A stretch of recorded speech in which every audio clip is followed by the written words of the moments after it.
तो दोस्तों ये कहानी एक ऐसे लड़के की है जिसको देखकर तुम भी हिल जाओगे। इसने अपनी जिंदगी में ऐसे ऐसे कांड किए हैं जो तुमने भी अभी तक नहीं किए होंगे।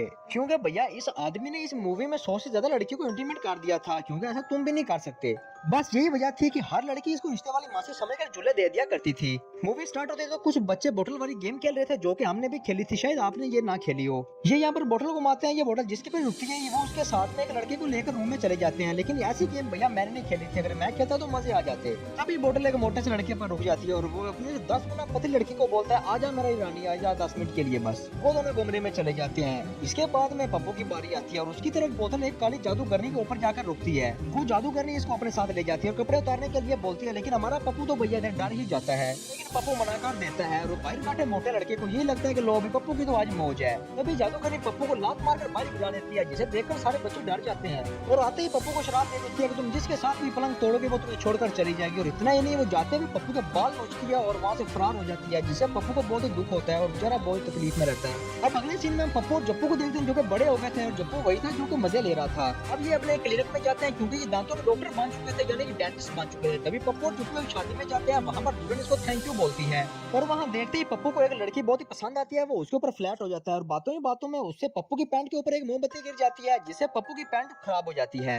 अब अगले सीन में पप्पू अपने क्लिनिक में जाता है, लेकिन वहाँ तो भैया लड़कियों का भंडार लगा हुआ था। वो बहुत ही हैरान होता है और अपने घर में चला जाता है और घर में भी वो देखता है कि लड़कियों का भंडार है, क्या मस्त मजा है भाई। अगले सीन में हम कैम को देखते हैं। कैम वही लड़की थी जिसने पप्पू की पैंट के ऊपर मोमबत्ती गिरा दी थी। ये इधर पेंगुइन को खाना खिलाने का काम करती थी। तभी एक पेंगुइन इसके टांगों में आकर लगती है और इसको नीचे गिरा देती है, जिससे इसका दांत टूट जाता है। और यहाँ पर पप्पू लड़की के साथ में मजे ले रहा होता है और लड़की से कहती है कि तुम जिसके साथ भी इंटीमेट होते हैं उसकी शादी हो जाती है। और दरअसल ये वही सीन था कि इसे जो लड़की शादी की रात में थैंक यू बोल रही थी, इसे भी पप्पू भेज चुका था, जिसकी वजह से इस लड़की की शादी हो गई थी और इसी वजह से पप्पू के क्लिनिक में मौज लगी हुई थी। वाह क्या मजे है भाई। और इसके बाद कैम पप्पू को कॉल मिलाती है और उसको बोलती है कि मेरा एक दांत टूट गया, क्या तुम उसको अच्छे से सही कर दोगे और बदले में मैं तुम्हें एक पपी दे दूंगी। और इस पपी के लालच में पप्पू उसको अपने क्लिनिक में बुलवा लेता है और उसका फ्री इलाज कर भी देता है। पप्पू जैसे ही घर में आता है वो देखते हैं कि उसके क्लिनिक पर बैठी मोटी भैंस उसके घर में आ गई थी। वो इसको बोलती है कि पप्पू तुम एक दफा मुझे जोर से बजा डालो और मेरा भी सच्चा आशिक मिल जाएगा, और इसके लिए मैं तुम्हें बहुत रिक्वेस्ट कर रही हूँ। पप्पू बहुत ही घबरा जाता है। वो पप्पू जप्पू का मिलता है, जप्पू इसको बोलता है कि यार तू किसी भी लड़की को मुर्गी बनाता है, उसकी शादी हो जाती है, क्यों ना तू इसका फायदा उठा बिजनेस चला और उसके पैसे कमा।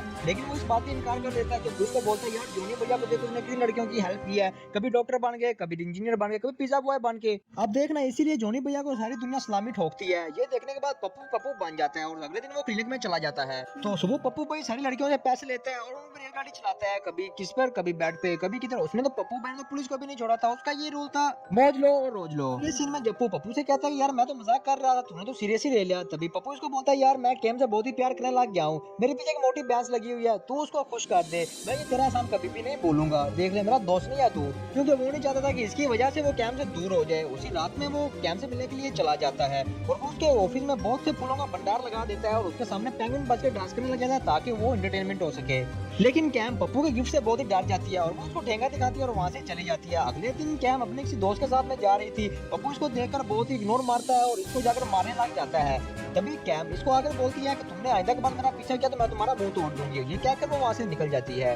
तभी वहाँ बैठे सड़क पर पप्पू को एक कौन सी बोतल नजर आती है, उसको काली जादू करने का शराब समझ में आता है। वो जाता है जप्पू के पास, उसकी गाड़ी निकालते हैं और वो इस काली जादू करने के पास में निकल जाते हैं। पप्पू उसके सामने पहुंच उसे माफी मांगते हैं और वो उसको बोलते हैं यार मैंने तो बचपन में मजाक किया था, मुझे नहीं पता था ये ऐसा हो जाएगा। वो इसे कहते हैं कि तुम उसको बहुत सा टाइम दो, वो खुद ही अगर प्यार करती हो तुम्हारे पास आ जाएगी। अब अगले दिन हम देखते हैं कि कैम अपने यहाँ से मुल्क वापस जा रही थी, लेकिन पप्पू अपनी जीप जान लगाकर एयरपोर्ट पर चला जाता है और उसको ढूंढ निकालता है और वहाँ उसको पहुंच के उसे कहता है कि मैं तुमसे बहुत ही प्यार करता हूँ और उसको जप्पी देता है। तभी हम देखते हैं कि कैम भी उसको किस करती है और उसको जप्पी दे देती है। यहाँ से वो कहता है कि मैं भी तुमसे बहुत ही प्यार करती हूँ, मैं भी तुम्हारे साथ आशिकी 3 बनाना चाहती हूँ। वाह। और वही काली जादूगरनी अपने साथ में से एक डॉल को निकालती है और उसमें से स्पिन को निकाल देती है। मतलब उसने वो पप्पू को दिया शराब वापस ले लिया था। अब ये पेंगुइन के साथ में बहुत इंजॉय करते हैं।